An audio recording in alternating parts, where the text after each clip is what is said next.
শুরু হয়ে গেল ঘূর্ণিঝড় শক্তির তাণ্ডব। শুরু করে দিয়েছে নোয়াখালীর লঞ্চঘাটে।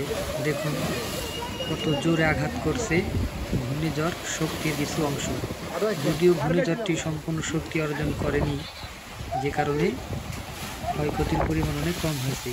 তবে সারা দেশ থেকে বিচ্ছিন্ন হয়ে গিয়েছে নোয়াখালী। অবস্থা অনেক দ্বীপ তলিয়ে গিয়েছে, খাবারের পানি নেই, বিশুদ্ধ পানির অভাব, কোনো কিছু নেই। মানুষগুলো দিশেহারা হয়ে গেছে। এর দিকে উদ্ধার করার জন্য সবাই চেষ্টা করছে। সবাই দোয়া করবেন যেন তারা সবাই সুস্থ এবং সবল থাকে। সবাই তাদের জন্য দোয়া করেন, নোয়াখালীর জন্য দোয়া করেন, দক্ষিণের সমস্ত জেলার জন্য। আর আবহাওয়ার আপডেট পেতে অবশ্যই আমাদের চ্যানেলটিকে সাবস্ক্রাইব করে রাখুন। সকাল থেকেই গুড়ি গুড়ি বৃষ্টির সাথে দমকা বাতাস, জনজীবন একদম খারাপের দিকে চলে গিয়েছে।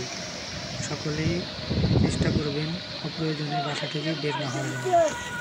সবাই ভালো থাকবেন।